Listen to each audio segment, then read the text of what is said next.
Hello, so today we're going to be talking about getting to Grandmaster. So this is going to be a video geared towards master level players that are trying to get that edge up to try and make it to Grandmaster before the set ends. I call this rank up guide part 2. I did make a part 1 where I talk about all the other ranks and some tips and tricks on how to rank up through TFT.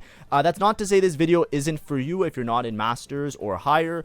This is a video that I think can appeal to anybody who's trying to grind in TFT because it can help you to just have mentality as well as challenge your ideals and thoughts of how you approach the game. So hopefully this is a good resource that can help you guys learn a little bit about my journey and how this might help you in order to get your maximum rank that you can then be really proud and happy with.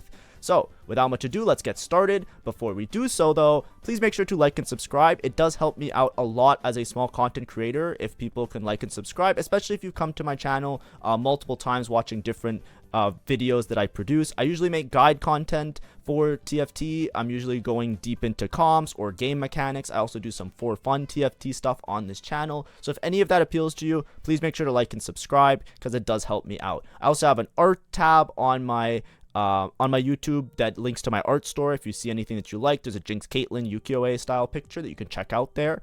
And there's also members options, and some of the membership tiers you can also get coaching. So if you're looking for coaching, whenever I do these rank up guides, sometimes people ask me for that.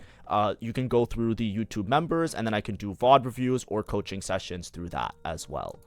Now let's talk about the road to Grandmaster. So for me, the road to Grandmaster, it was a lot of work. It is a tremendous amount of hours in. You have to play so many games, I feel like. Of course, if you're smurfing and you're just like, you know, a high-level Grandmaster / Challenger player from repeated sets in the past, and you have the skill set under your belt, you can just teleport to it instantly. Yes, I understand that. If you start playing the game a lot later in the set, it's a lot easier to rank up later in the set because people achieve their ranks a little bit more dispersed, so you see like much faster LP gains.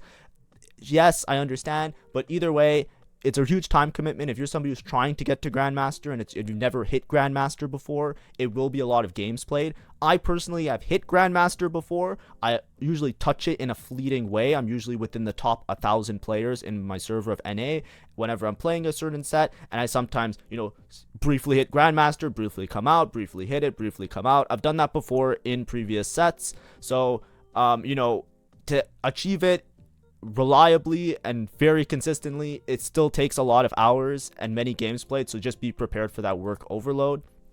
And then constantly, while you're trying to rank up, every single patch, every single thing that changes, you always have to be challenging your ideas as well as the game knowledge that you have. You can't assume that things that worked before will work later. You can't assume that like itemizations, way units stabilize, ways comp stabilize, everything. You always have to look day by day, week by week, and try and always be adapting your knowledge and staying on top of things. And that's really important because as soon as you're not on top of things, then you can have those wild swings of inconsistency where you try and play a comp that you used to think was good and that's not good, and then you don't know why, and you fall behind, and then you're hard stuck, and etc. So getting to Grandmaster, at least for me, it's tedious, but you know, it's definitely achievable. I think that this is something that you can do pretty reliably if you want to.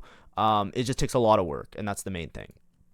So what does it mean to be a Grandmaster? So I'm going to show my own stats. This is as of the start of the video. The way Grandmaster works is that you have to reach a certain LP threshold, and then your masters will get promoted to Grandmaster. And then once you reach a higher threshold, you will then hit Challenger. Now, how are these thresholds for LP determined? They're determined based on number. If you don't know, so for example, in NA, the top 750 players in NA will be given the title of Grandmaster. So it is entirely dependent on your peers. It's not dependent on just like gaining numerical LP, kind of like, you know, if I gain 400 LP in Plat, then I'll go from Plat 4 to Plat 3, Plat 2, Plat 1, and then I'll go to Diamond and I'll rank up. That's not how it works. It's not like if you just gain an amount of LP, you'll just hit Grandmaster or Challenger. It's entirely dependent on how much LP you have relative to the other people. You have to have a top 750 LP in that particular server. So for example, in NA, I think the threshold has changed a little bit. When I hit it for the first time this set, I think it was at like 619 and I passed it or something like that. I forget. And then it dropped to like 589 and I was like, oh yeah, I'm definitely Grandmaster. And now it's like somewhere, I forget where it is, but I haven't played in 2 or 3 days. I played a little bit last night, but I haven't played that much. I'm just trying to maintain Grandmaster for the sake of just like having it on my stream and stuff at this point. But for me, 629 LP, I'm number, if you look at it, I'm top 0.1%, right under it. And then I am number 669. So I'm above that 750 mark. In order to get to Challenger, however, you have to get to 250. I don't know if I'll be able to achieve it. I'm going to grind like crazy next week. I'll probably do like a bunch of muted streams where I just stream for 12 hours a day, just trying to get to Challenger for the sake of this YouTube channel, just to say that I did it. I haven't decided yet because it's just like I'm not having that much fun anymore with the set because I just kind of hate the set. I really hate 6 costs. And it's like one of the most miserable experiences of my life playing and just seeing somebody hit a Warwick and just win for free. So I don't know if I'm going to go for Challenger, but I'm just trying to say this is what it is and this is what it means. So take that with you however you want. I think in terms of LP, this set in particular, the LP threshold is massive for some reason. I've hit Grandmaster before and I've gone in and out of it because usually I'm around top 1,000 player, and then some patches I go a little bit higher, some patches I go a little bit lower. Usually it's around like 300. Like I've hit Grandmaster when it's like 300. So for me to get to 600 LP for me is an achievement to such a point where I feel like I'm pretty competent in saying that I am a Grandmaster player. This is a repeat incident as well that I've hit Grandmaster. So from now on in my videos, I will say Grandmaster Elo or previously Grandmaster Elo. It's not to flex. It is just to properly represent my knowledge and skill set that I think I deserve for the effort that I put in across multiple sets. And we'll see if we can hit Challenger. Next, we're going to actually talk about the tutorial now. So, getting hardstuck. Basically, one of the biggest challenges when ranking up, especially when you start to get to the higher ranks, is getting hardstuck.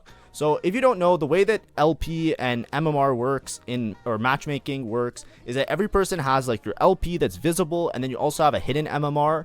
This hidden MMR is usually used to help balance lobbies. It's why, like, you know, if somebody has like a Smurf account, you know, they'll be in more Smurf Elo. If someone's like, you know, like doing some weird crap, then they'll get put into lower level lobbies. It's to make the experience better and to ultimately help LP games not get too out of hand at the very highest level, right? Because if you didn't have a hidden MMR, then the top level challenger players and the pro players would just have this insurmountable huge dummy number of LP that they would be so much higher. Like rank 1 would be like 20,000 LP and rank 2 would be like, you know, way lower or something like that. Things like that can happen, so that's why the system exists. However, it can also keep you down sometimes. If you get hard stuck, a lot of times what happens is that your hidden MMR becomes, it thinks that you deserve a much lower rank than you already are, so you get net losses, and it's very hard to like rework that in such a way that you're not getting a net loss, like if you win, lose, equal placement. Usually if your MMR and your rank is fine, then, you know, you going top 4 versus bot 4 will even out to like keep you in the same rank until you start to improve. This is something you have to be like very cognizant of, and it's especially obvious when you're 0 LP. The reason I want to bring this up is because I was very hard stuck, and a lot of people ask me how do you get unhard stuck. I'm going to talk about that throughout this video, but there's no real easy way to fix this problem. A lot of the time it's just miserable. So for example, I've posted videos about this before. Like I got 28 LP for a first, which is very low, not even that low. The biggest slap in the face was I got 11 for a third. You know, you get 10 default for a fourth, so I got 11 for going third, and then I lost 56 for a sixth, and I ended the day at 0 LP. It was very hard to climb. This was back when I was in Masters, 0 LP a couple patches ago. Another time I lost 89 for a seventh, and over 100 for an eighth. I'm just giving these numbers to try and make a relatable outcome for the people that are watching. Right at the time I need to average like a 3.5 to climb, and a lot of times the games that I was going bot for, like a 6th or an 8th or a 7th, were because of this piece of shit that thank God they got rid of it in the game. I'm gonna vent for a second here, so skip ahead 20 seconds if you don't want to hear this. But this Warwick encounter, holy shit, I was bitching so much about this Warwick encounter, and I'm gonna keep bitching about it. You know what else I'm gonna bitch about? Kha'Zix in set 11. You know the people that were like, you'll get over Kha'Zix set 11 encounter, and I said, nah, I'll never get over this shit. I hate this encounter. It's the worst thing in the game. I'm still gonna complain about set 11 Kha'Zix. I'm still hurt, okay? It comes up in my dreams sometimes. I see his face, and I know about the LP that I lost. This guy was such a piece of crap, and I'm gonna talk about it a little bit after. as well. But holy crap, this is why I was hard stuck for so long, because I'd be playing a game, I go first, I go third, I go second, I'm trying to climb, and then this guy appears and I go instant 8th for no reason other than just an RNG encounter. It was so miserable. Anyways, thank God they got rid of this guy. The entire dedication of this Grandmaster rank that I achieved is thanks to the TFT devs for coming to their senses and decreasing the odds on this encounter. If they did not decrease these Warwick odds, I would never have escaped 0 LP Master. I guarantee that with a stamp, approve, and move on. And I'll show you guys after. If you want to see the proof, you can see my graph. As soon as they got rid of the Warwick encounter, I instantly teleported up 700 LP, or sorry, 600 LP. It was as soon as they moved it, as soon as they got rid of it. So thank you for getting rid of that, devs. This one's for you. Now, reasons you remain hard stuck. A lot of times when you're hard stuck, a lot of times there's different aspects of the game that are affecting you. Sometimes it could be your player mentality. A lot of times when you're 0 LP, you kind of have this idea where it's like, well, I'll just do whatever because I'm 0 LP. So who cares? It's not going to matter. That's like the 0 LP doomer. It's like, well, I'm 0 LP anyways. Me hard force this comp. Me play like a degenerate. That is one of the biggest reasons why people get hard stuck, because if you start to lose a bunch of matches while at 0 LP, your hidden MMR is still going to drop. While your front-facing LP doesn't drop, your hidden MMR thinks that you're really bad. So if you're Masters and you're just losing every game and you're 0 LP, what's going to happen is your hidden MMR is going to keep going down. It's going to keep going down and down and down. And sometimes your hidden MMR gets really shot because you rank up really fast. So that's what happened to me. I ranked up really fast to Masters, and then they put me in some difficult lobbies. I lost a couple games at 0 LP, and then boom, you're hard stuck. You never want to treat it like this. You should always treat it, even if you're at 0 LP, you should still treat it as if you have LP to play with. You should always have good worth ethics and not be so doomer about your position. That is a mentality shift that you have to have, that is really important, because you need the skill set of always playing for your maximum placement, because once you have LP to work with, you're just going to squander it away if your play style is very degenerate, like as if you're a 0 LP doomer. Additionally, sometimes the game balance issues makes consistency hard. There's certain comps and like rerolls, for example, that sometimes can make it very difficult if you don't have a good opener or if you don't have a good position to actually play well. This isn't something I have a big issue in this current set, because I feel like the set was relatively very well balanced throughout the set. But sometimes that does happen, and then it can make you feel hard stuck. Additionally, sometimes it's just a patch issue or comfortability with lines. For example, there's a lot of players that weren't very comfortable with Sorks, and then Sorcerers got really buffed, and some of the people that were really good with Sorks got a bunch of LP, and some of the people that didn't know how to play it very well lost a bunch of LP. Same with Scrap, same with a lot of different lines. Sometimes there's lines that you're really comfortable with, and then they become out of meta or into meta, and that can greatly affect how you play around the game. And a lot of it is just learning how to play other play styles as well as other comps, and that's something that you're gonna have to learn how to do if you want to get to that Grandmaster rank. You don't want to have any holes in your gameplay. You want to be as consistent, as well-rounded as possible to properly play across many different patches.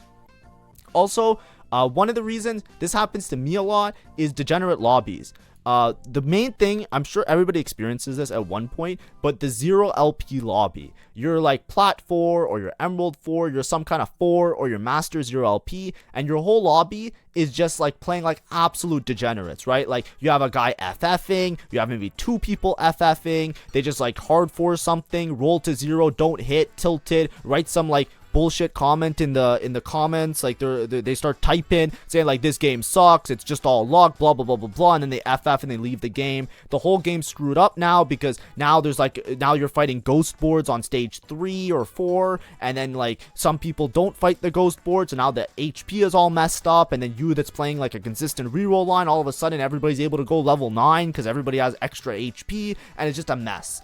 These are like degenerate lobbies that can sometimes happen. You have to escape that. You gotta try and rank up to such a point where you're not being put with the people that don't have good mental. And if you're somebody who doesn't have good mental, you gotta figure it out for yourself. But a lot of times, this is the part where it becomes really awkward and like RNG lucky. it's like you gotta win a couple games, and that's where like playing a lot of games helps, because you eventually you will end up with a streak where you play like 3 or 4 games, you go first, second, or second, first, or something like that. You get a little bit of a buffer where you're away from some of the people that are playing like absolute degenerates, which usually is only at like when you have nothing to lose. It's usually like if you get in a lobby where they're all like 0 LP, and then you'll be in a much more fun and happy situation. So it does get better. You just have to keep that mentality in your mind, and you gotta look for the brighter pastures, and that's the best thing I can tell you. But that being said, big letters, okay? We got through all of the bullshit. Now we're gonna get really serious, and I'm gonna speak to the viewers themselves, and I'm sorry if I offend anybody, but I say this to myself all the time. You are the problem. If you are not Grandmaster, it is not because of him or her or they or them or this or that or anything. It is your fault. You are not Grandmaster. Everybody has the potential to do better. Everybody has the potential to improve at the game. It is a game. It is a skill. It is an exercisable something that you can work at. You can knowledge. You can study. Of course, if you cannot and you don't have the time or the resources to do so, that's fine. But what I'm saying is, if you are grinding games and you're playing like 1,000 games and you're unable to achieve Grandmaster, you are doing something wrong.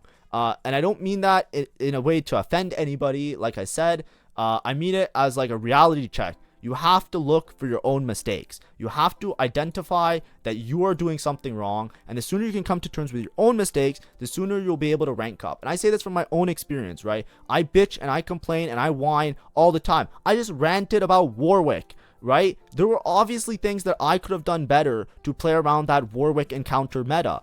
And the reason that you can tell this is because like there are Grandmaster and Challenger players that are all the same all the time, every single set. Why is the top 10 on the NA leaderboard the same names every single set? Because as much luck and as much variance as TFT has, you have to come to terms with your own mistakes. You have to come to terms with what you have to do to improve. There are things that you can control and there's things that you cannot control. But if you limit all of the things that you can control to being the least issue or impactful to your game, then you will give yourself the greatest opportunities to actually rank up. So please identify that if you're hard stuck and you're having problems, you need to identify your own mistakes first and then move on. I think we can all come to terms with that, and I've gone through that spiritual journey many times this set, so I can say with certainty that is a truth. The goals that you should have when playing is that you always want to be the best player in the lobby. Win or lose, you want to leave the game knowing that you played better than everybody else and leave nothing on the table. Every single placement, you have to squeeze it like it's the last orange on earth and you're dying of starvation and hunger and thirst. You need to squeeze that for every juice that you can. And that's the way you should think about it. A lot of people play TFT. Like, I used to do this as well, right? Like, when I was in, like, you know, gold and plat and stuff, I would, like, eat while playing TFT, you know? I would, like, watch a YouTube video while playing TFT. I would be doing, like, other stuff. It's, like, you can't be just, like, willy, like, just, like, letting things go and just, like, whatever. You have to be dialed in. You have to be the best player. You have to, like, even if somebody else beats you and they didn't play as well as you, you want to have the mentality that every single game, you are putting your everything into it, and win or lose, you leave that game knowing that that was the best placement you could have gotten, and you didn't make any mistakes. And obviously, you're going to make mistakes. That's never going to happen. You're never going to be perfect, right?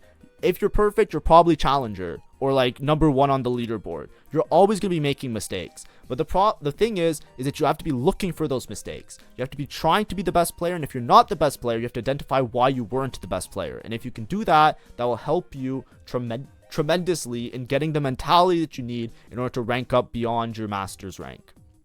So for example, if I'm looking at a board and I'm trying to look for mistakes, we got to look for literally everything that we can look for, right? The goal is that you never want to lose a round or game the same way twice in a row or twice ever. Like if it's a round, twice in a row. If it's a game, twice ever. You want to try and find what's going wrong. So look for your things, right? Are these units positioned well? Are these units positioned well? Did I manage my time well in this game?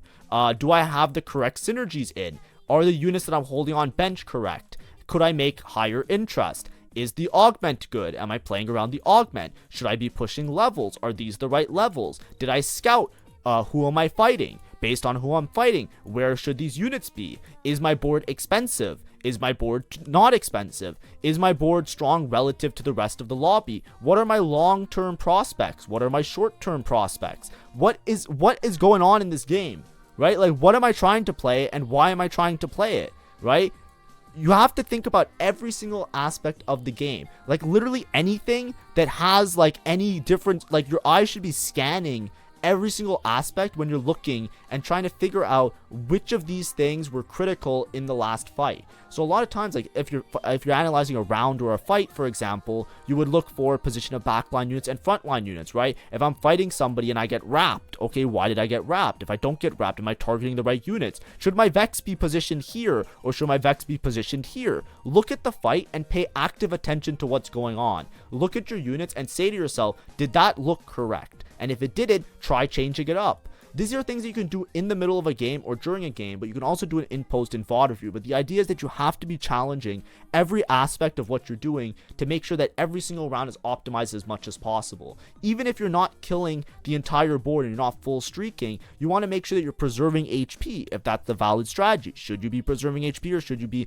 playing more greedy? What is your lobby doing? Can you afford to greed? Could you not afford to greed? That's the idea. When you're looking for your own mistakes, you have to look very, very aggressively. And I do this a lot for myself because I VOD review some of my videos. I don't VOD review every single one of them. I used to, but I'm not anymore because I just don't have the time to with the YouTube and all of this stuff to do.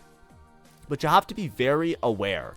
And that's something that's a mentality you have and just being dialed in. Because a lot of times, if you're distracted or you're not playing the game well, then you're kind of like letting that slip by. And you're not like doing all of these things. You have to be head on a swivel, mind concentrating on every aspect because you have to make sure that you're getting the most out of every game. That's how you make, like, that's how sometimes you'll play like 1,000 games and you'll be stuck in like bronze or something. It's because like you're either playing too much for fun or you're not like actually looking at the games that you're playing and using them as a learning resource in order to improve for future games, right? Remember, your goal is never to lose a game or round the same way twice. If you lose a round, you're like, wow, I didn't expect to lose that round. Well, why did it go wrong? If you lose a game, wow, I didn't expect to lose that game. Why did it go wrong? That's what you should be looking for. Additionally, there's an aspect of consistency in climbing. Now, this is a question I get a lot, right? So let's say like this is your LP, and let's say like this is like 300 LP. Like we're talking masters here, right? So this is 300 LP master, and then this is 0 LP master, right? The same for both graphs. Sometimes people will play the game, and you will have a graph that looks something like this. You'll go like woo, and then woo, and then woo, and then woo, and then you'll hit 0, and then woo. And then whoa, and then whoa, and then whoa, and then back to 0, right? And then other times when other people play when you play the game, you might have something that looks like this. You'll be like something like that, right? And the idea is that in this graph, let me just find a different color. I'll pick aqua, right? So sometimes people could reach really high highs, but it's very short-lived. You get really high and then you have a really big downfall afterwards, right? This can be for many reasons, but a lot of the times when you're looking at this, the chances are that on this part of the graph, when you're ranking up, this means that you are very smart and you know the lines that you're playing and you're very aware of what you're doing. A lot of times when you're having these large inconsistencies where you go really high and really low very fast, a lot of times it's that there's gaps in your gameplay that you have to identify. There's probably a large mistake that you're making where you're either playing one comp really well and one comp really poorly, or you're playing the wrong lines in certain situations. Your line selection might be bad, but a lot of times these ones, what you're going to try and do when you're looking for your mistakes is that these games you probably played really well, or you high rolled, right? But these games you probably played really well and you have a good grasp on the game. These are the games that you identify to look for.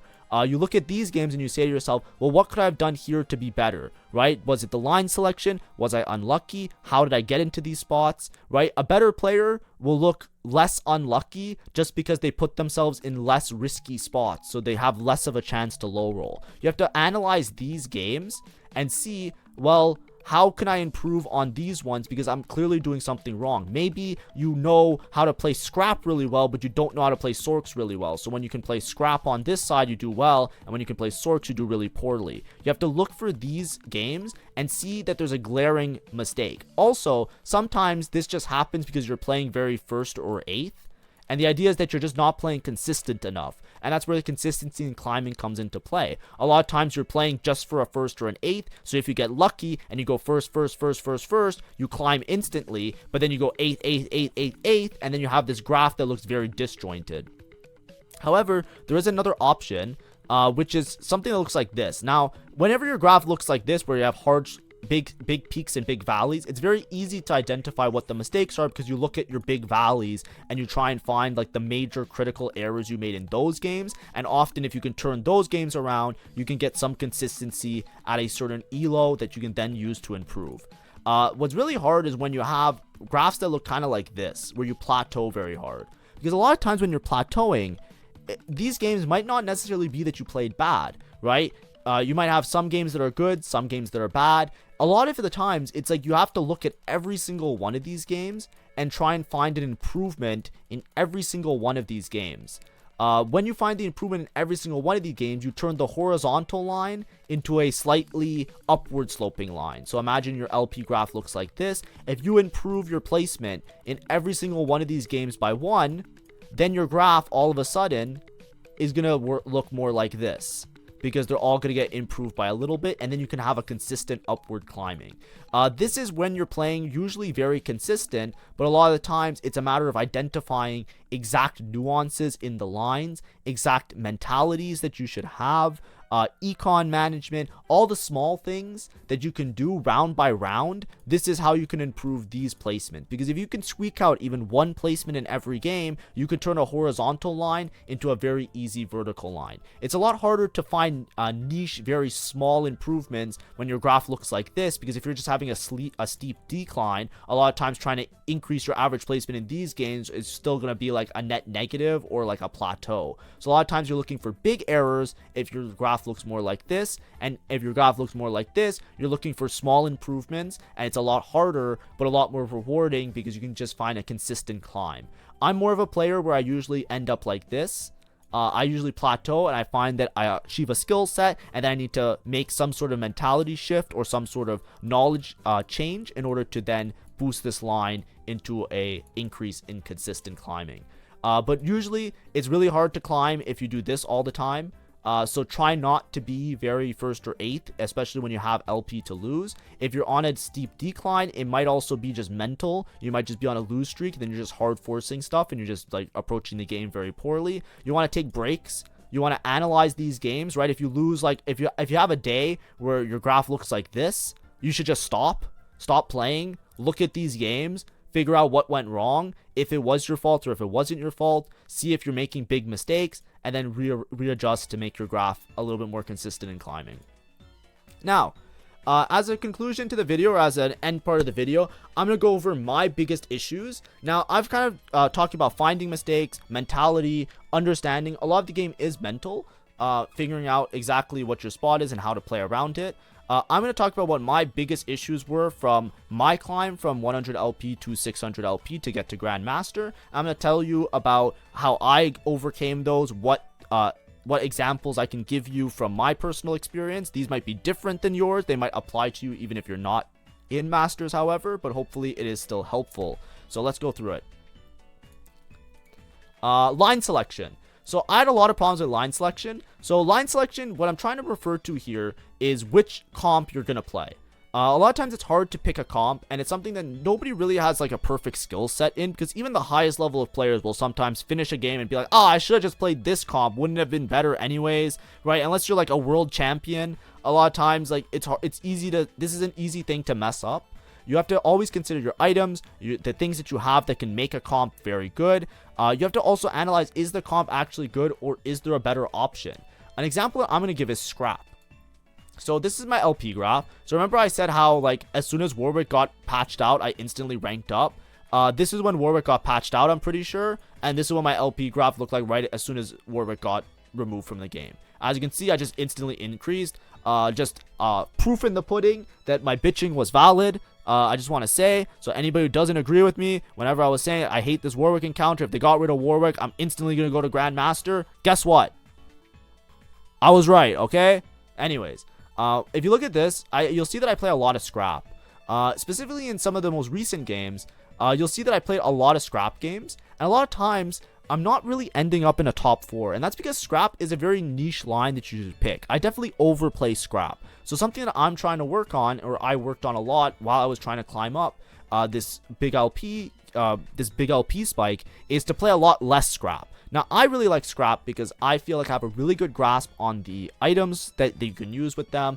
I feel like you can outskill your opponent really aggressively, because if you use your resources well, you can create a lot of threats on your board that scale really well into late game. And Corki also is a really strong unit. However, with scrap, you don't realize the full potential of Corki, and a lot of times you're playing scrap from a lose streak because you have so many items that in order to make scrap be really effective, you need to prioritize having good items and good components left over in order to create multiple threats on your board. So a lot of times with scrap, you'll see that I'll place really poorly, and a lot of times it's because there's some high roller in the lobby that just absolutely destroys me.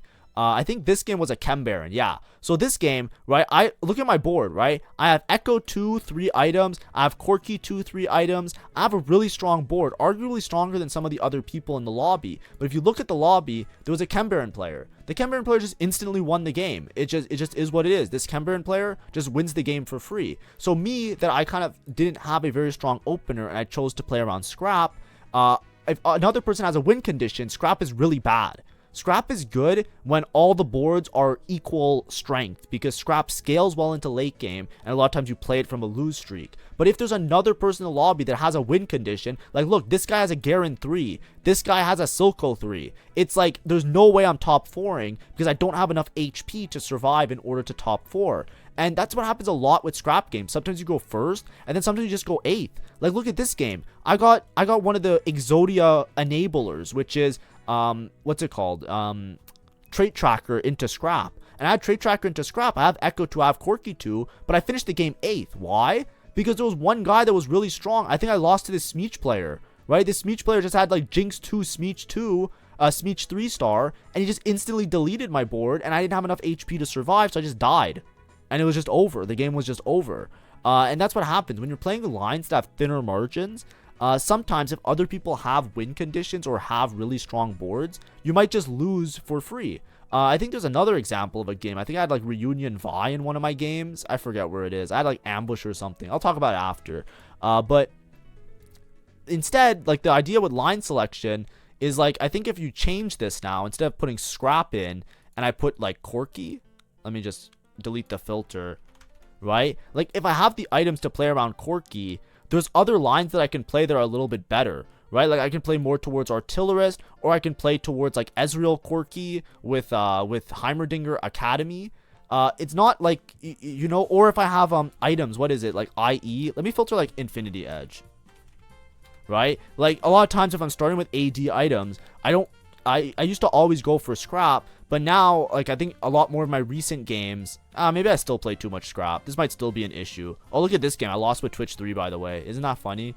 But anyways, like, a lot of times, like, you know, what I do instead now is a lot of times I'll take a reroll route, because reroll just helps you to, like, minimize your chances of losing, and a lot of times rerolls is really contested. You'll see there's a lot more Tristana games in general in my history, and then there's a lot of games where I'm just playing around Twitch, right? There's a lot more Twitch games. Occasionally there's gonna be the scrap game that I go bot for because it's still in my bones to play scrap because I like the comp. But a good mentality shift that you want to have is you want to play more towards lines that aren't as inconsistent. And that's something that just matters with line selection. It's a small example, but it applies to every single comp that you play. When you're making items and you're picking a comp, make sure that you're picking a comp that still has the potential to win out and still has the potential to do well. Scrap, for example, in the current patch wasn't that great unless you had a really good enabler for it. Even with enablers, if other people had win conditions and you lose streak, you basically just lose for free because you just fight the Chem Baron guy player one time on stage 5 and he just kills you off and then you go bot 4.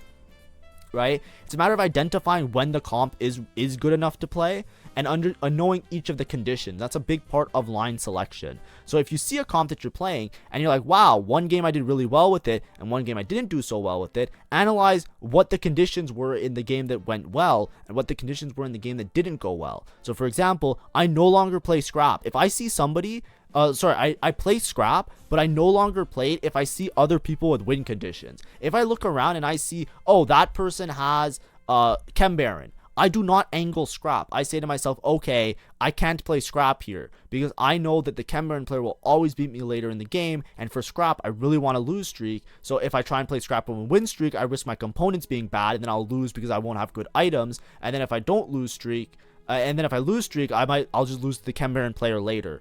It's stuff like that. It's a matter of like understanding that sometimes the comps that you're playing aren't the right comps at the certain time, and you have to be very critical of those decisions. Next, understanding greed. So greeding for first is essential, and it's something that I often struggle with. I'm a player where I always play for a more consistent option. If I can go fourth every single game, I'd rather go fourth every single game than go first, eighth, first, eighth, first, eighth. That's just the type of player that I am. However, you always have to take a first when there's a first available. Something that you'll notice in some of my later games, I'm trying to find one of the graphs. Like this is right when I started my climb after they got rid of Warwick encounter. But you can see that I try and optimize a lot. There's a lot more seconds and a lot more firsts. I think this is the most amount of firsts I've had in a patch for a while. Like besides like the first patch where you're like smurfing because everybody's like in silver and I'm just playing against real silvers and stuff like that. But I've increased tremendously the amount of firsts that I go in each of these later patches. And that's just because I'm trying to greed a lot more. Whenever I have a spot where I can convert it into a win, I convert it into a win. It's very important to understand where you can greed and how you can greed. Because in a lot of these games, I don't know how to filter it. Yeah, first place. In a lot of these games, you have to look for the win condition, right? Do I roll at a deeper level? Do I play towards, like, you know, a deeper out? For example, here, I went for Echo 3 instead of leveling to 9 because I said to myself, I have to play for the greedy win. This game was a Steb game that I just, like, giga high rolled the Steb, and then I found a Warwick. Family game, I hit a Vi 3. I think I posted this video on the YouTube channel you can check out. But it's the idea that when you have a win condition, you have to still go for the win condition. It doesn't necessarily mean that you have to play like me first or eighth, but it's like if you can see a way to win the game, you have to take it because on average, you will eventually hit that. So for example, if I look and I'm like, okay, there's a lot of forecast gone, I can get a Vi here, you go for the Vi 3. If you have a comp that you can cap really high, you try and make that ultimate cap, right? You have to optimize the line, go for those first place. A lot of times, like I used to throw first place just to guarantee my top 4. But you have to properly analyze yourself in this position that you're in and say to yourself, what are my options? What are my placements? And can I get a first here? And you always have to ask yourself, is it reasonable for me to go for a first? And then if it is reasonable, what are my best chances of going for a first? Increasing your average placement like that, it might be a first, it might be a second, it might be a third, but you have to play into it is what I'm trying to get at. And a lot of times before, I didn't play into the first because I would play in a much more reserved way. I would say to myself, okay, I can just level here and roll to 0, and I'll probably get like a third or a fourth. But then if something goes wrong, I get fifth, and then I lose LP. Instead, now I'll look at my spot and I'll say, okay, I have this much wiggle room. I can give myself conditions here to play for a first because I'm looking at my spot and it is good enough to outcap these players so long as this thing happens. And then if this thing happens, I will go first. And putting myself in a spot where I can allow X thing to happen is something that I worked on a lot to try and improve at these games. And that's something that you also have to do. Maybe it's something you don't struggle with, but something that I struggled with. If you're vice versa, if you always go first, but then you compensate with that by going 8th all the time, then it's a matter of maybe playing how I used to play, where it's like I need to look at my spot and go for a more consistent option so that I don't actually, like, you know, bottom out here and lose LP for free.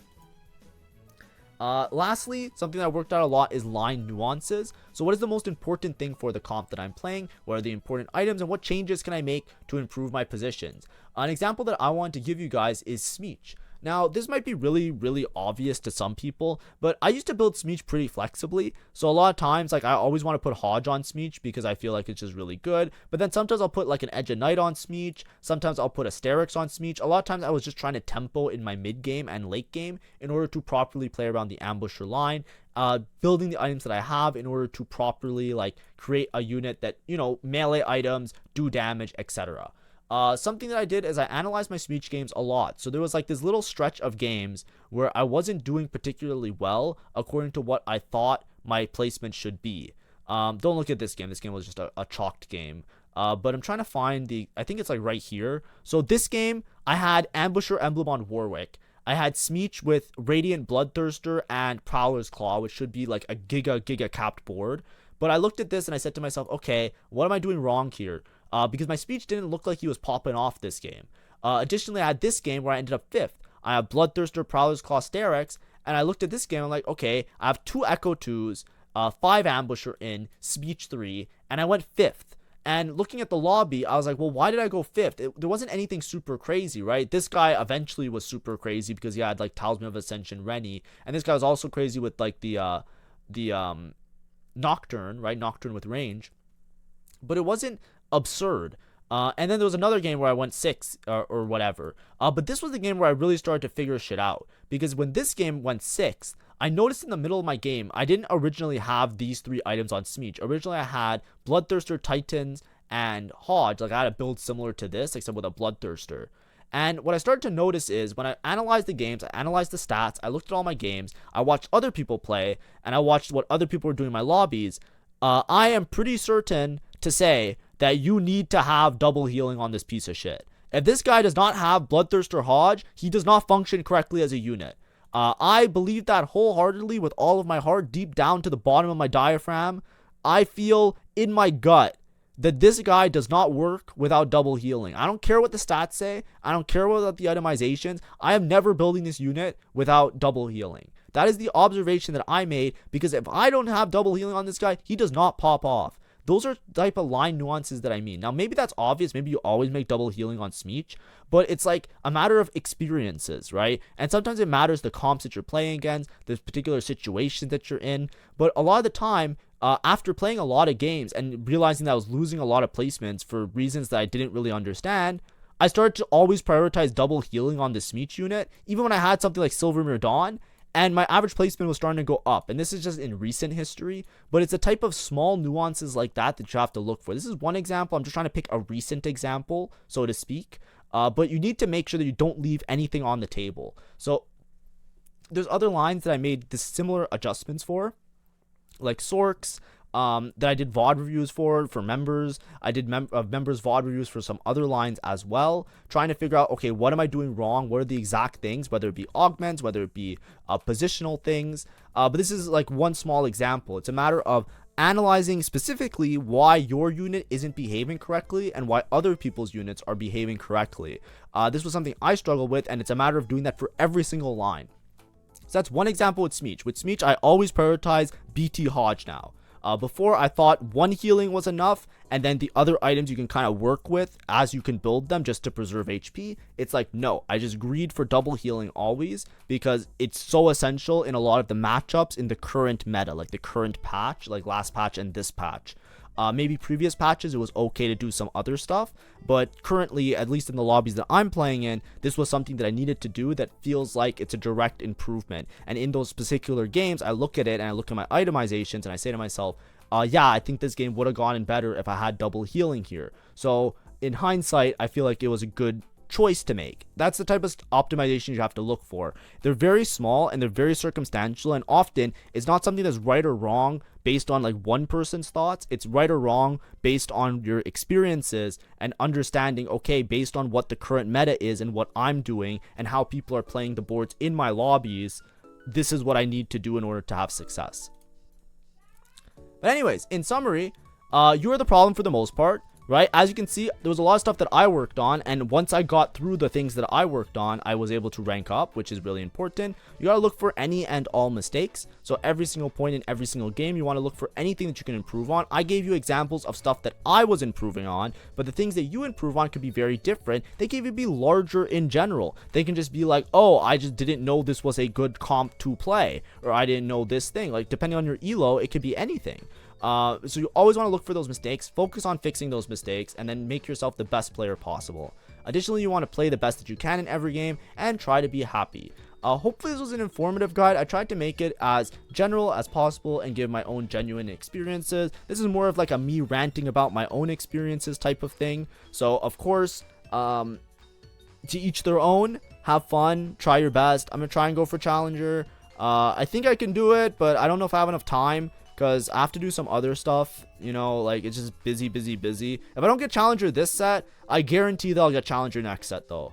Like, guarantee it, because like I'm sick of not being Challenger, because there's too many people in my comment section that just assume that I don't know what I'm talking about, and I feel like I know what I'm talking about, and I want to just I just want to say that I'm Challenger so that I can just like not have to worry about that, because it's so annoying sometimes.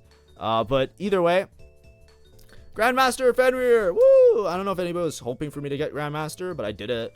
But like I said, I've done it before, so it's not that big of a deal to me. So it's just like I said, a repeat incident.